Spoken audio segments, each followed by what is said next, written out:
All right, what's going on, guys? Welcome back to Card Talk. As always, I'm Ryan, joined by Tyler and Lou. A lot to get into on today's episode, but Tyler, we've got to start the show with Card Talk Live. Just got a notification about it, so I feel like this has got to be a good time to start giving our listeners an idea of what this is, as we're, I think, 2 weeks away now. We are. As of this recording being released, you got a notification for it. Is Jay, you working on like the push notification thing where anyone that's ever listened to or purchased a card ever, like we did some like NFT stuff and they all get a notification on their phone? I think that's what he's working on. Yeah. Nice. Good execution. So, if you don't want to listen to this, you're just going to get a notification on your phone. Sounds like that's what we're doing around here nowadays. But we are officially in the mix. We have a show that we've been working on in partnership with eBay that we are excited to bring to everyone. And we are calling it Card Talk Live. Lou came up with that name. That was all Lou. Did I? I don't think that's we had true. Big brainstorm session. We're like, what do we call this thing? Yeah, right. Remember? I remember. Yeah, we had that big long brainstorm, as we like to do. Yeah, we did. We circled all the wagons and we're like, right, Card Talk Live. It's brilliant. Something that I know about us. If there's anyone on Earth who will get together for a long period of time with a big group of people to do a brainstorm, it's our crew. So that makes a lot of sense. Exactly. So here we are, Card Talk Live, March 24th. YouTube, 1:37 p.m.'s YouTube. It's going to be working in partnership with eBay, 4:37 p.m. Eastern Standard Time, 1:37 p.m. Pacific Time. You see what we did there? It's going to be about a 3-hour live stream show hosted by your very own Lou, Ryan, and myself. What you can expect a bit from this is a lot of different guests. First and foremost, the regular faces of the hobby and some not so regular. There's been a lot of news. There's been a lot of action. There's been a lot of people getting in the mix over the last 3, 5, 7 years. And we are hoping to bring an eclectic crew that encompasses just about any conversation. We're going to be talking sports cards heavily. We'll be talking modern. We'll be talking Luka Pops. And we'll be talking vintage. We'll be talking weird. We'll be talking Magic the Gathering. We'll be talking Yu-Gi-Oh! We'll be talking Pokemon. We got people like Leon Hart involved. We got some good sports stuff. Adam Lefko is doing an 86 Fleer panel with a couple notable individuals from that set, which with would be some pretty names. sweet. With some names.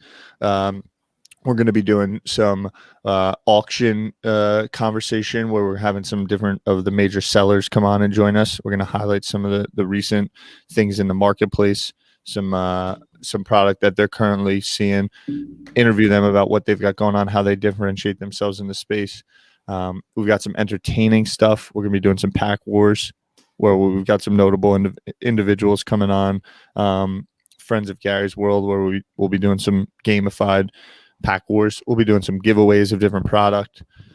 We're going to be doing education, which is my favorite, Q&A type stuff, really down and dirty, nerdy, how to navigate eBay. And then Gary's doing a segment, Gary and Friends, where he's just bringing on his world, his close friends from sports and throughout art world and what have you. Rapid fire kind of Q&A style. Then we're gonna do a little post game, post party, take it over to the clubhouse, maybe have a cocktail, and wrap it all up. All things trading cards, collectibles, where this is all going, fractional chatter. eBay's going to be talking about. I think we've actually got some big announcements from eBay. I think there may be something coming as well. I think there's a thing or two up the sleeve about some product innovation coming. That'll be pretty cool. And so that's Card Talk Live. If you didn't pick up, it's going to be live. It's going to be live streamed. We've been trying for a while. Matt, I know Matt didn't want us to break out live show that one random time we tried to go live. Yeah, but here we are. It's going to be live. Ryan, your thoughts on Card Talk Live? I cannot wait to announce some of the names. I think that will really intrigue some people. Yep. I think people will be, blown away by some of the people that are going to be on this. Again, we had Lefko on before. I think we're all the biggest fans of Lefko. His state of the hobby episode we did was certainly one of our favorites. I met Lee and Hart when I was down in Dallas in November. He's been on the show before. That was awesome, but definitely going to be some cool people and should be a great time. So looking forward to it. Lou, your thoughts? I'm jazzed. I think one thing that always happens is because we've been planning this for a while now. So if anyone's listening right now and there's someone you think we should have on that may not be on our radar already, like we're gonna have Lefko, we're gonna have the big, like Tyler said, we're gonna have the big people on. But if there's someone interesting who you think would make sense for the show, tweet at us or Instagram DM us, and we will take a look at it and hit them up if it makes sense. Because I feel like we're missing something, and I don't know what it is. Yep, we are. I'm jazzed. But we got names. Buster's involved. Classic one. Classic. Our band Perk is involved. Kendrick Perk. We haven't dabbled with him. The 86 Fleer panel is going to be crazy. Gary's friends are going to be crazy. We've all seen some big sales in the Pokemon world. We've seen how it's infiltrated the gaming space. All right, so let's we'll current players. I just want to keep talking about it. We're going live. We got some more teasing to do. We'll tease more of it. I know Jason's got some stuff ready for that, so we'll tease more of it later this week. But again, Card Talk Live, March 24th. I was just getting close to telling everyone who's involved. We gotta just leave it. It's a cliffhanger for next week. It's a cliffhanger. Next week. Cliffhanger.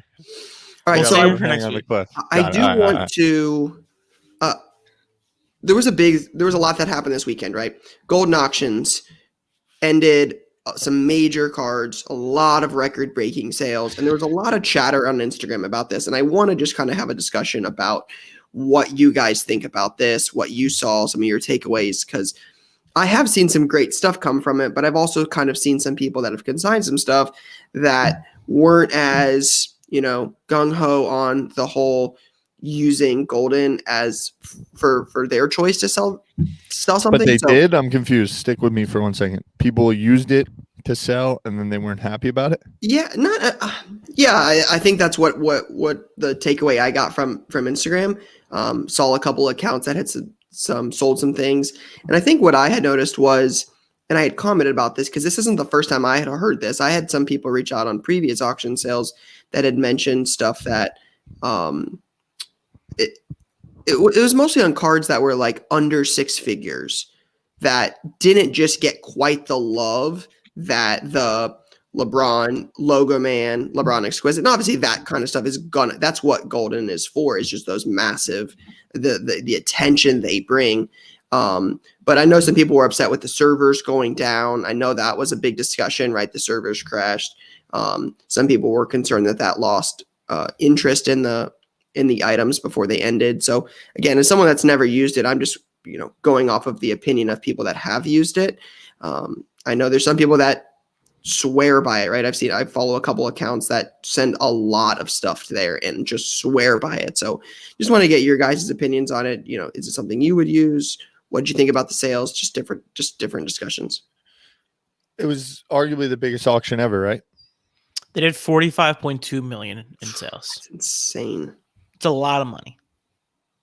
And if you've listened to this show, and I thank you all that hit me up, it's amazing. My favorite thing is late at night at like 11:42, lay there, go through DMs of people that listen. If you listen to the show, I think we're all probably going to be somewhat aligned in if you have complaints, don't sell there. Obviously, you submitted cards to the hottest moment in all of cards, to the hottest auction house. Yeah. And then you've got some okay, I don't say mid-tier card because a $70,000 card is not a mid-tier card. But in the grand scheme of that conversation, what are they expecting? More promotion? More Goldin, giving it some juice?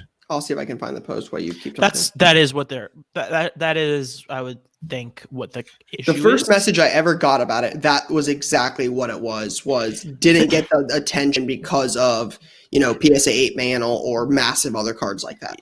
Yeah, I think the thing is, right, like when you send something to an auction house, you're at the mercy of whatever else is in that auction. And what Ken and Goldin are doing, rightfully so, is they're loading up these auctions. There's a lot of stuff in these auctions. I think there was 62 pages or something like that in the last auction. Someone tell me if I'm wrong. It's crazy. And we're at like Tyler said, we're at the hottest moment we've ever been at, and people want to sell their cards. So the person who and I know nothing. I know none of these sellers. I know none of the buyers. The person who has the out of 100 exquisite patches, that goes the 8.5 that goes for $93K. I don't know how they feel, but I would imagine if that card isn't stuck behind the one of one LeBron logo man or the $1.5 million exquisite collection at 99, that 93 is probably a lot higher. So that card would probably be a premier card in an auction in a different space, whether that be on a different Goldin auction or a different auction site or a private sale. But I think what happens is when you submit these cards, like I said, you're at the mercy of whoever else submits. And currently, it is in their interest to put as many crazy cards as possible in these auctions. So yeah, it's interesting. So the person keep going, right? Sorry. No, so there was a person, and I mean, props to Ken for this.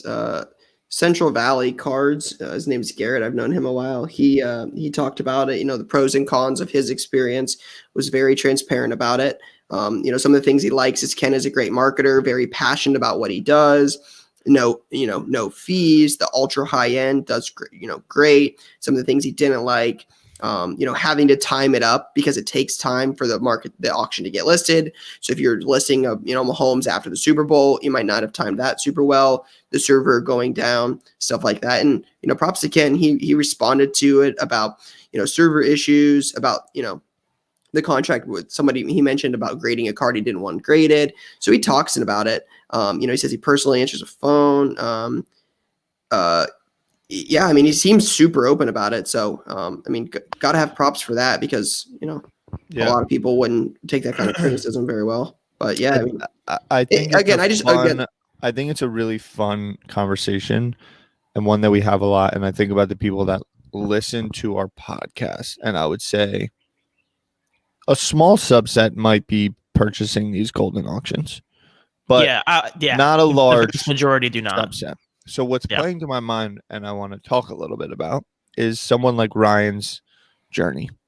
And what this is coming to mind is one, brand and like understanding that you're now a 360 business is big, right? So if you're young starting out or you got a little bit of thing, I think about our boy Blez, who people have mixed emotions, but I like the kid because I think he's out there trying and thinking about himself as a operator within cards, and it's 360. He tries different things. He tries to build a community similar to you, Ryan. Like Goldin works because they're now a trusted, house to connect top tier sellers of high-end cards with top tier buyers that aren't going to flake, and they can help manage that process and provide 100%. Some protection on both sides. If you're dealing in raw or wax or some stuff like this, you need to be thinking about, the leverage points that you have, and having a strong community of trusted buyers is big. And then if your business model is that you control all the supply in and sell to them, great. Or you can do consignment. There's a lot of different ways to go about it. But at the end of the day, there's more than just having like if you're at the mercy of selling cards through another platform, well, then you need to accept the pros and cons that come with it, and that you're not in control. There's no rules that says if there's no LeBron Topps Chromes on eBay and you wait for that moment and you list one at $35K, and then the second it goes live, someone sees that and lists one at $29K and it sells, like there's nothing you can do about that. But if you have your controlled consumer base and you do it, and then you blast something out. Hey, I just listed this on eBay, or hey, this is now live on Goldin, and you can control it a little bit, or you just do a random auction on your own. That's the lesson to me, is that this doesn't need to just be a high end thing. You got to think about how you're storytelling about your business. How are you keeping your customers happy, doing a little bit extra, sending a sticker when they order something from you, a slab to build brand loyalty. That's the conversation that I'm thinking about. And then on the Goldin side, I respect he's going out there and communicating more. He's being more forthright. He understands, and that is not easy. I look at it, I'm like, respect, because he's putting a little bit of a team around him for sure to help him navigate and guide just more open communication. The one thing though is you can't really walk back from it. So he's got to be thoughtful about that. Yeah, I think the big thing you said there, Ty, that I took away from that is one of the reasons I would send something there if I ever had something I felt was, worthy of being on that auction house, is the peace of mind. I think that gets overlooked a lot in this, especially on bigger cards like that, right? Like, I've never dealt with some of the, the values that these cards have been at before, right? Like I own that Rock PSA 10 rookie. That's an expensive card, right? That's new to me. And I think I bought that in November in Dallas. I talked about it on the show. That card's appreciated a lot. To be able to sell that to somebody, even if not at full market value, that I know is not going to flake, not going to not pay, isn't going to try to return the item. Like that is what that, Goldin is for, right? Is that they've built that network of individuals that are, that you feel really good when you sell something on there, that it's not going to be, you're not going to have any issues like that. And I think that is underappreciated a lot when selling cards now. You see it all the time on like Facebook or social media. It's certainly the negative part of the business is people getting scammed or, fake returns when the market softens or things like that. And I think that's something that Goldin and them have done a great job of, not having those issues. That peace of mind piece, I think, is always overlooked when transacting in high, expensive sports cards. Totally. But I would also say, right, like the peace of mind part's important, but that shouldn't take away from maximizing the amount of money you're making either.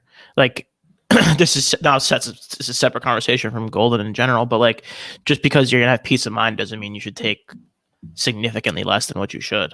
Yeah, I'm not saying significantly less, but I've dealt with especially when you're talking about a real value card. Sure. But on like, especially in cards that are like modern, right? Like I've sold a lot of cards to like different individuals, right, on Instagram that I've known over the years that I trust, right? And on a card, let's say I remember I sold a Jaw Prism Mojo rookie at a 25. It was a BGS 9. Right? If you sell that card, let's say it's worth 10. In my head, I would rather sell it for 8,000 or 7,800 direct and not have to worry that 30 days from now, somebody's like, hey man, this card's chipped. I'm going to send this back to you, and make up something to get out of that card knowing, hey, that the market has softened on Jaw and it's now a $7,600 card. And they're like, hey, I'm going to sell this and clear $7,000 on it rather than lose money. I'll just send it back to this guy and take money, because regardless of what anybody says, that is still an option and it still happens, right? Whether you get called out on Facebook or something. I'm just saying that that's a possibility in my head. Rather than trying to get 10 grand, clear 9,000 on it, I would, knowing I don't ever have to worry that card will be returned a month now, 4 months from now, whenever it may be, or any issues. To me, that peace of mind is worth not having to deal with that. Just some people. Yeah, I get it. Can't you just do that either way, though? What do you mean? What's the difference? Like, if you're saying you're going to take less from someone you trust. Because yeah, exactly. I would, from somebody I know and somebody I've dealt with hundreds of times, I would take that option over somebody I know nothing about that could have ill intentions, right? They'll also come back to you for more future deals. Yeah. Building a network, it's important. Yeah, I guess my point is like you can walk a line of like both.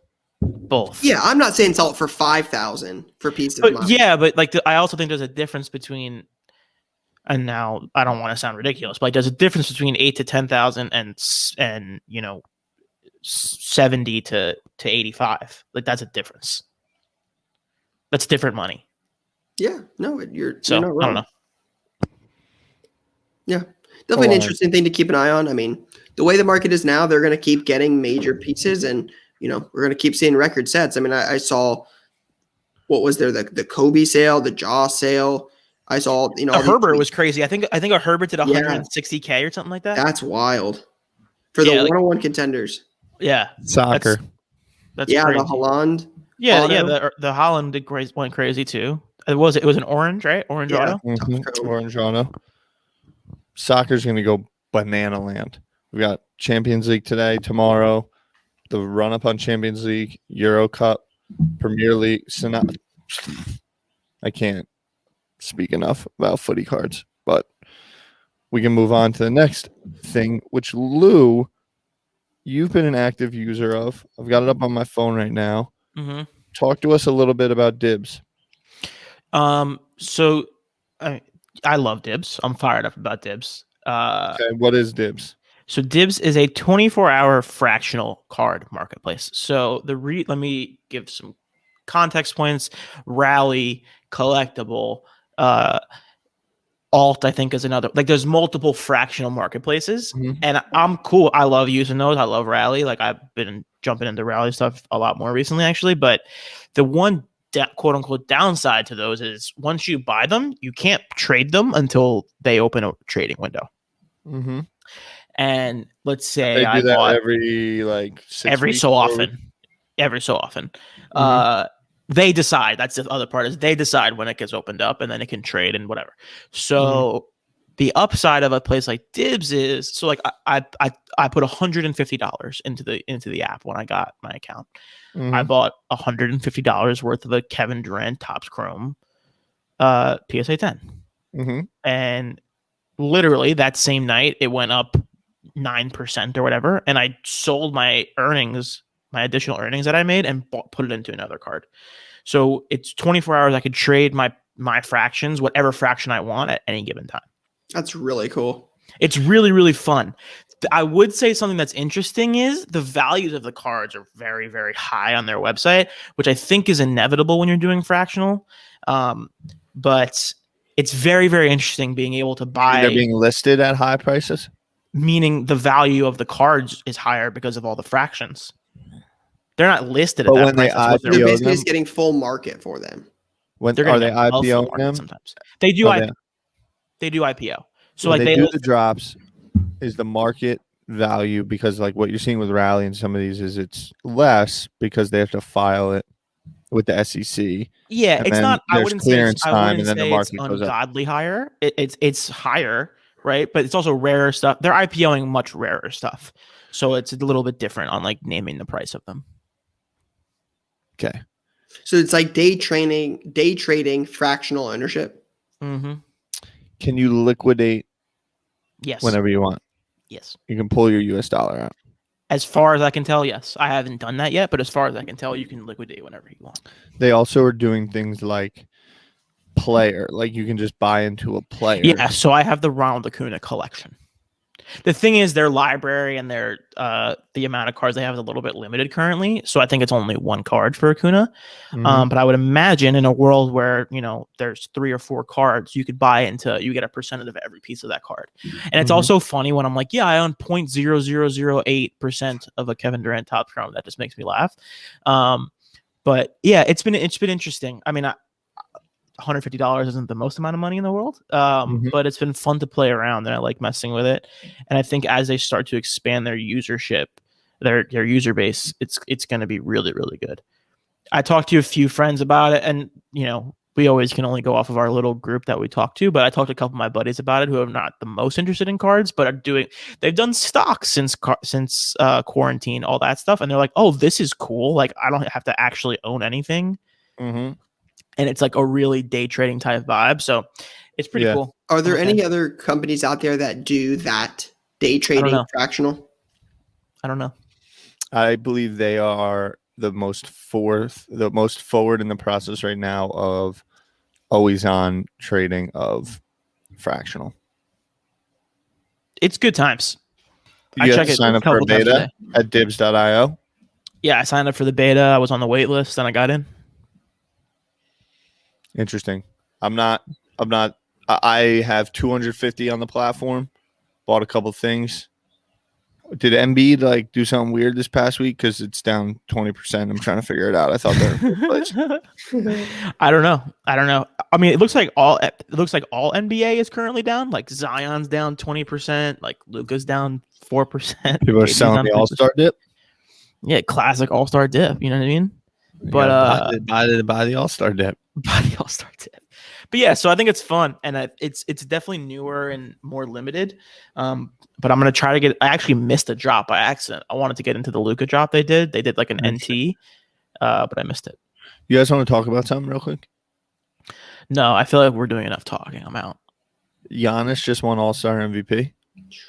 Mm-hmm. I feel like people still like think he's like a mediocre basketball player and stuff. Maybe think he shouldn't belong in the Hall of Fame or something.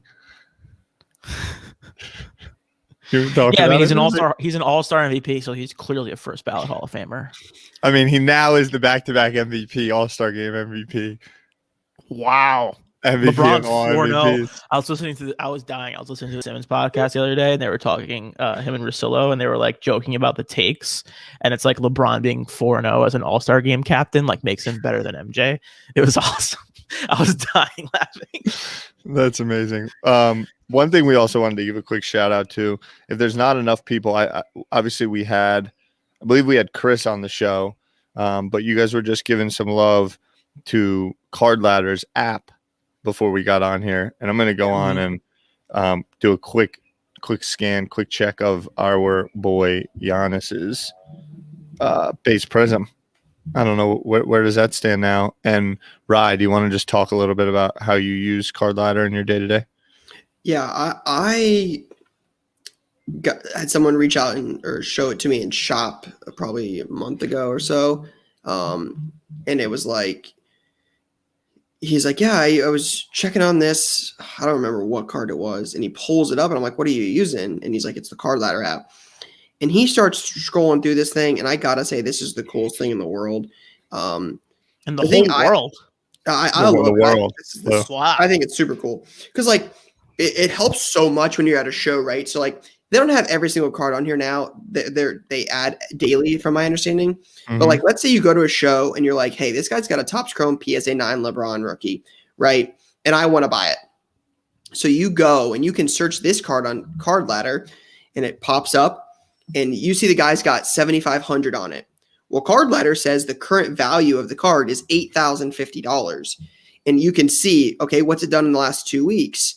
What's it done in the last month? What's it done in the last 3 months, 6 months, 1 year, 2 years? And like, this is like, again, 2 years on the LeBron Topps Chrome 9. Like, look at the graph, right? It shows you where this card started, where it's at, the number of sales, the average price, like over a 2 week period, over a 3 week or over a month period. It just has so much data, and it just allows you to be knowledgeable on the card so quick, right? Because if you go on eBay and you see a LeBron sale for 9, you see one for 7, you see one for 6, you see one for 8 and 8,200. Like, it takes all that data and it tells you what the current price is, the change, the average price. It gives you all that data so quick. And it helps when you're at a show, right? Like when I'm at a show and I want to look up what the LeBron Topps Chrome 9 is worth, I don't want to have to stop and look up every single sale. All right, where did it start? Was this at bids? Was this at buy it now? Like it puts it all there for you, and it tells you what it's worth. Then the other cool thing I love about the app is the collection, right? So like you can go in under dashboard, you click on collection, and you can add cards that you own on there. So like I own a Jordan PSA 7, a PSA 8, I own a LeBron refractor, and I start putting them on there. And then as sales happen, it increases or decreases the value. So you have like a whole value of your collection. Again, not every card on eBay is on here. So that will, hopefully be added in time, but you start adding a couple cards on here and you get to see it like a stock account, right? Like I get a notification. I got a notification this morning. It says, your collection is worth X. Your value appreciated, $400 since yesterday. And it tells you that. And it's such a cool thing to do because a lot of the things I use on here for my collection are my long-term assets, right? Things I'm not buying and trading every single day. So, similar to like a 401k or stock account, you're not trying to cash in all at once. You're building for the future. This shows me every day what my collection is worth, what I have in here. You can put on it like what you originally paid for it. So like I got the LeBron a year ago, right? I've told that story before. I have roughly $4,600 in it. It tells me my potential profit, my total investment, my ROI, how many of them there are. It tells you the PSA pop report on this app. It says there's 311 Topps Chrome LeBron PSA 9s. Like it has all the data right here. I could not be a bigger fan of the app. It's awesome. It's a game changer. Love it. That Ryan likes CardLadder.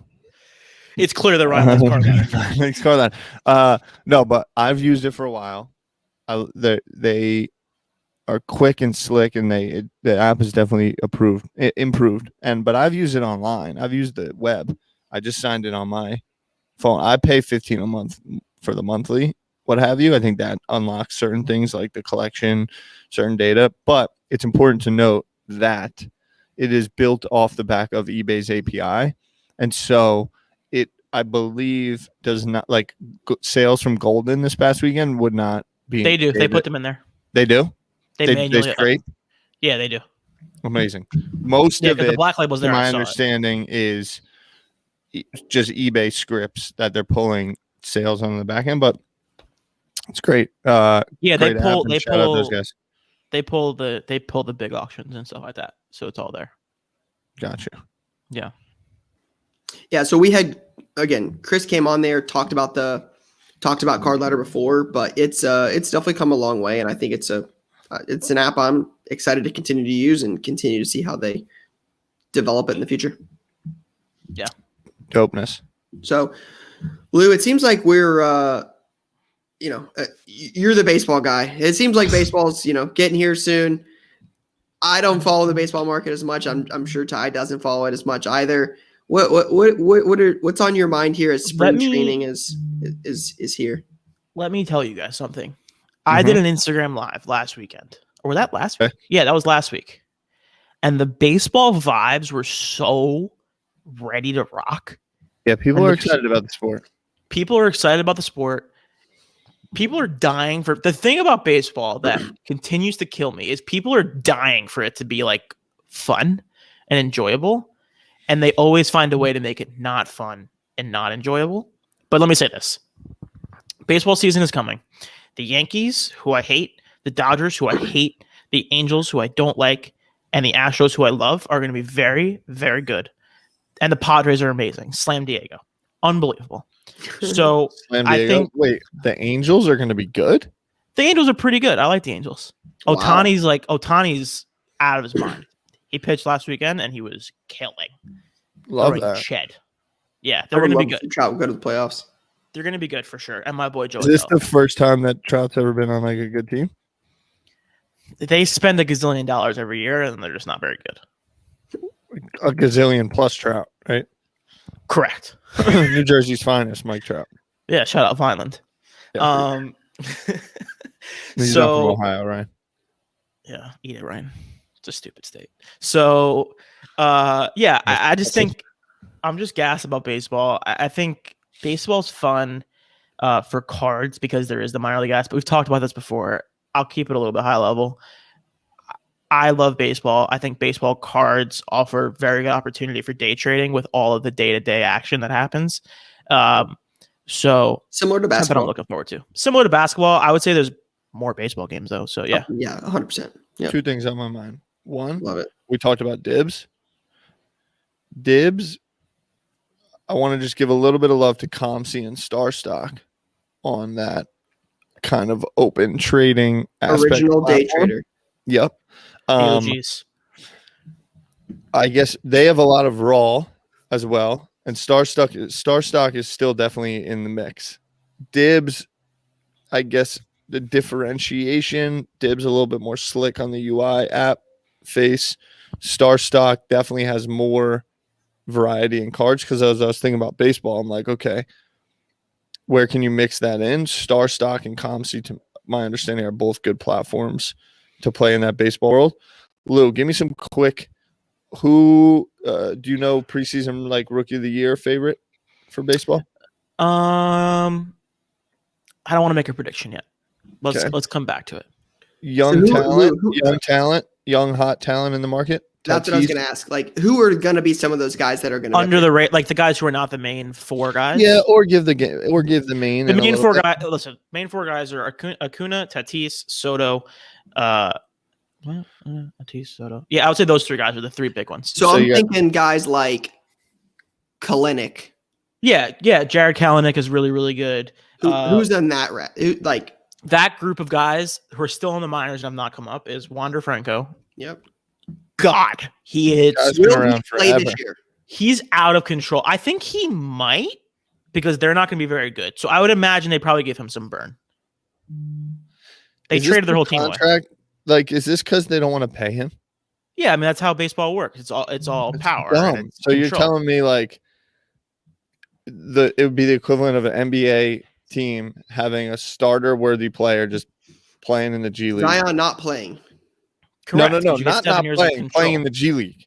You get 7 years of control when they come up. It's not playing. It's playing against bums. Yeah, it's kind of like how the NFL just franchises guys. Like Dak got franchised a million times in a row because Dak plays in the league. Like, right. I mean, they have 100 about the control aspect. Yeah, the baseball minor league system is out of control. That's a different podcast. It's out. You're telling me Wander Franco is to play, yet they just have him down here in Arizona at some like random that is 100% correct.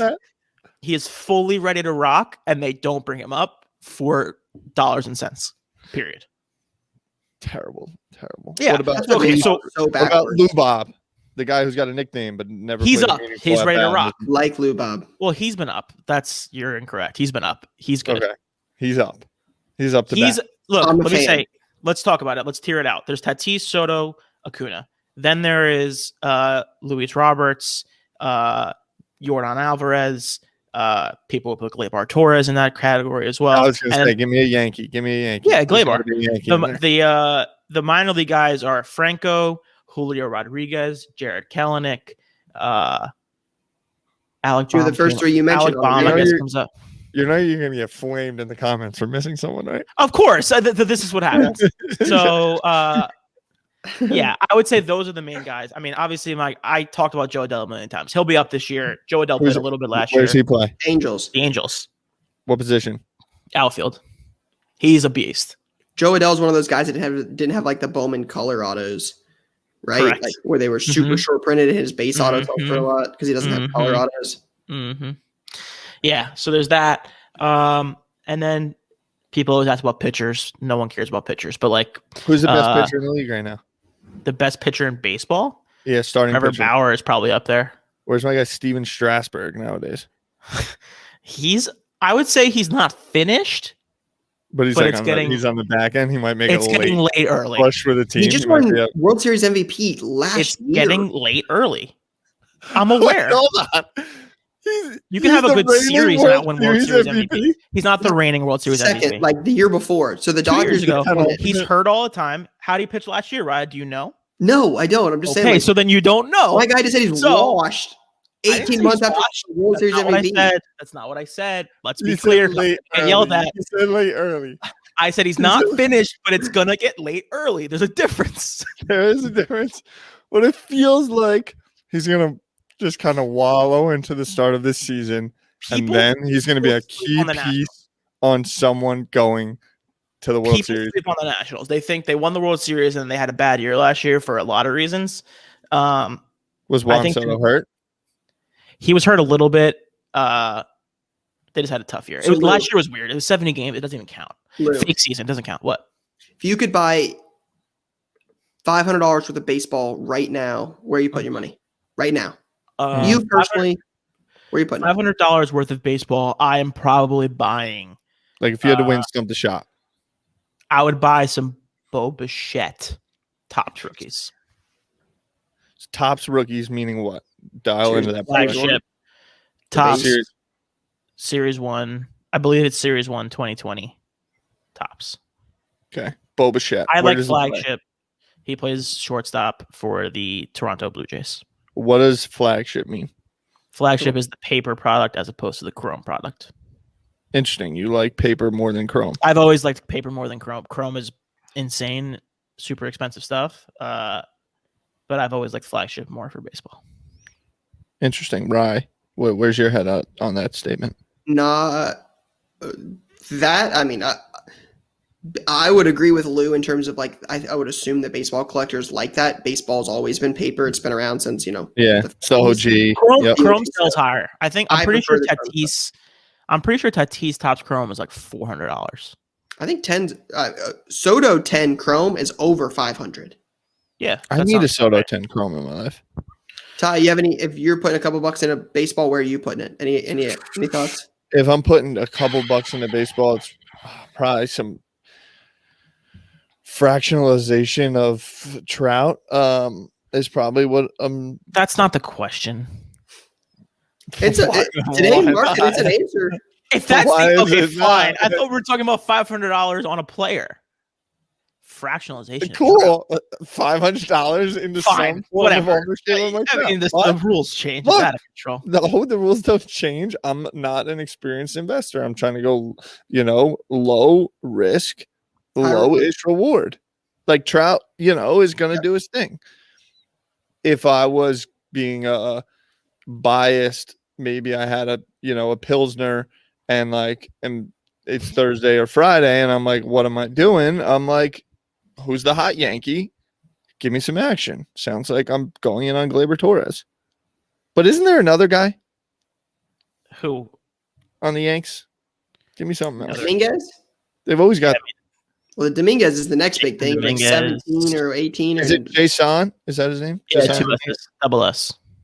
Yeah, I'm putting all 500 in. Looks like most the Hulk. ridiculous Jason Dominguez collection you've ever seen. I am a Jason Dominguez collector.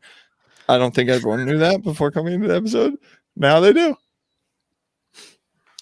All right, so I think the big thing we've got to talk about, because by the time this episode drops, we'll be a day or 2 days away from being live in the action in Dallas for the card show in Allen, Texas.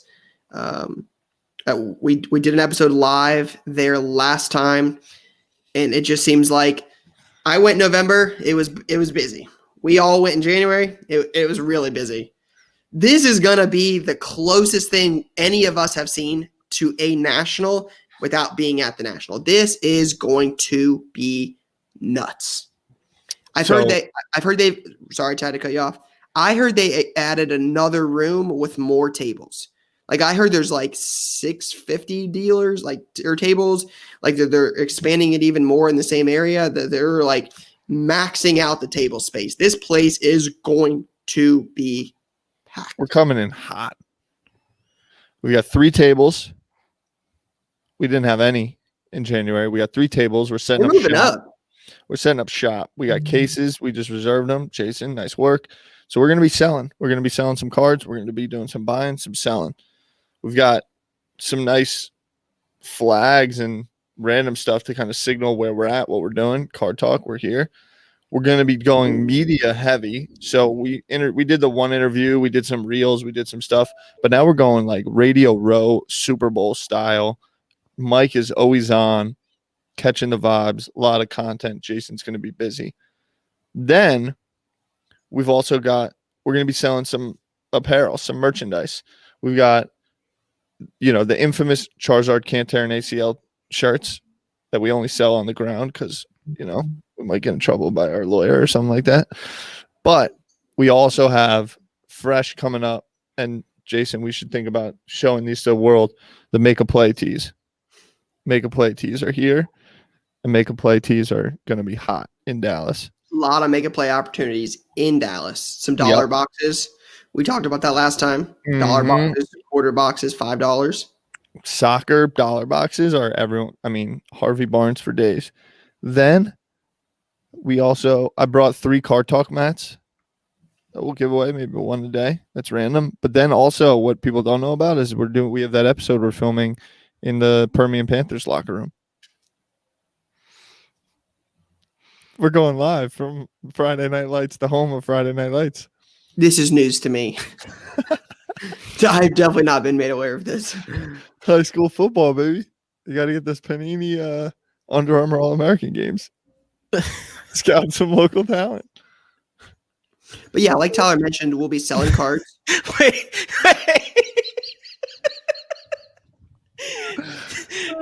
Sorry. Right. Is that real? No. I know No. it's not. I was just making sure, right?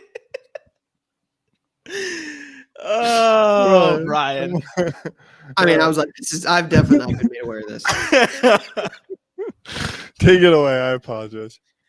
No, but yeah, this will be a big show for us, right? We're gonna have some stuff out for sale. We're gonna be walking the floor. I will certainly be going through some dollar boxes. I'm sure we all will.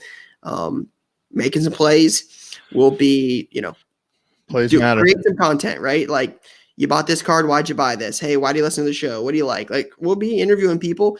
Yeah, we always encourage people stop by, say hey. We love meeting people, names to faces. What do you expect? What do you expect? I think if we could summarize the last show, it was LeBron, Kobe, Jordan. It was legends. It was high end. There wasn't much of, there was a noticeable, palpable, non-modern Prism basketball action. Since then, we've seen a cooling of the Kobe, LeBron, Jordan market. Mm-hmm. What are some, maybe, okay, a week from today, we're going to look back. We're going to have been to the show. This is pre-show prediction time. What do we got? What are we paying attention to?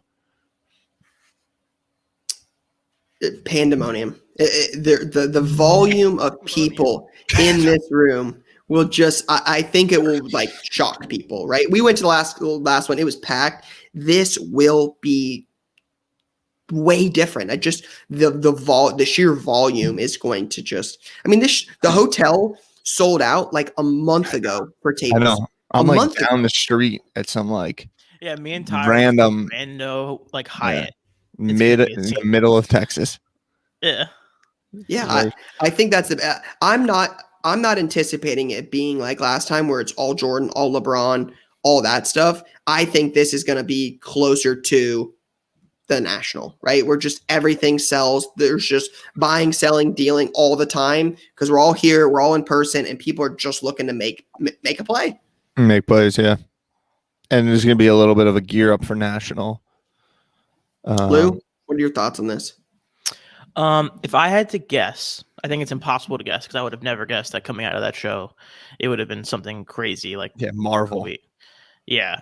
I would say either Kevin Durant will be a hot commodity in Dallas or rare baseball. Should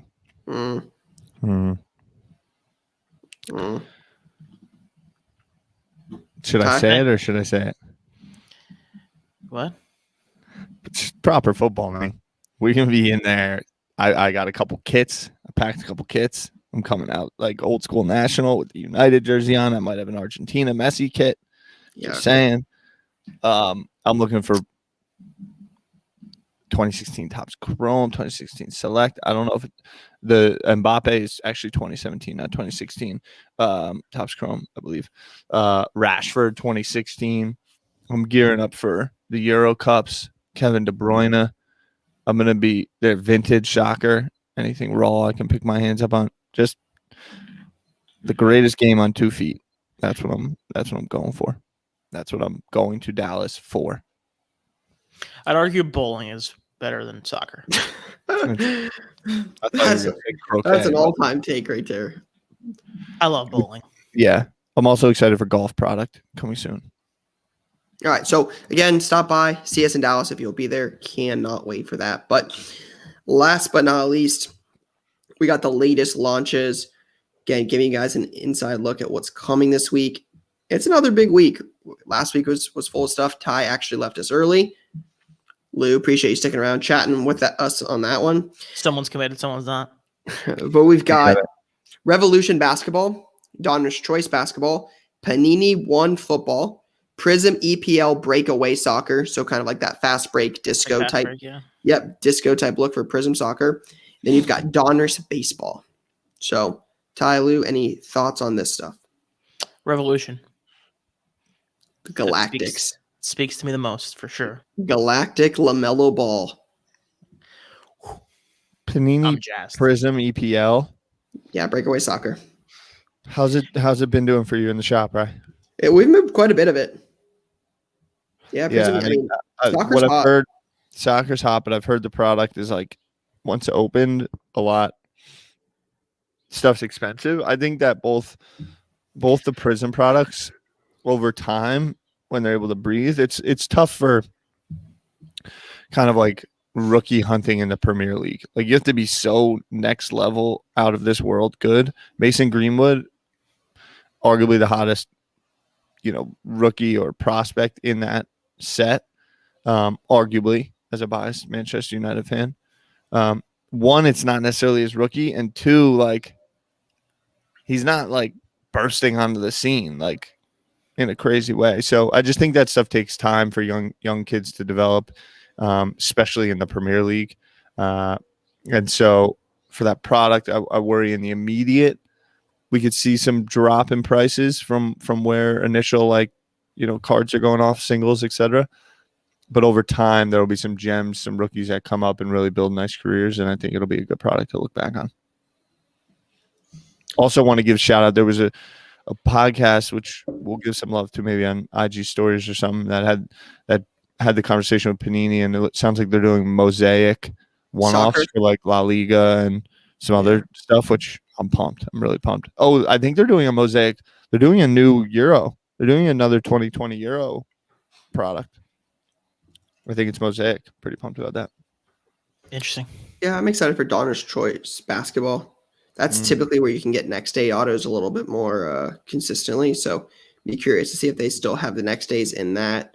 What do you mean by next day?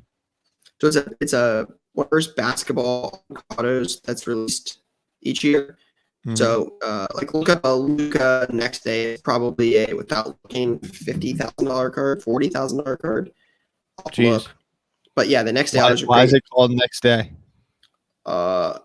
That's a good question. Signed. It's got to be signed early. Next day auto. They get drafted and then it's like next day they sign the auto. Yeah, so there's a Luka PSA 8 up for $40K, and it's the only one listed. This is kind of what they look like. They're clean shots. Dope. So very dope. Those are pretty cool. But that's typically where you can get a lot of them is like in Donner's Choice. So it'd be interesting to see if they keep that in there. But yeah, another good week for more basketball. Love it. Well, this was a banger. I'm gonna tie a bow on this. Put a thumb on it. Put an end to it. Great. We talked about Card Talk Live. We talked about Dallas coming in hot. Goldin. Dibbs. Fractional. Baseball. That was one of the more real baseball combos we've had in a while. Look at that. Rip the old Band-Aid off. All right, let's wrap it up. See you guys in Dallas. Card Talk Live coming soon. The end. Goodbye, everyone. Peace.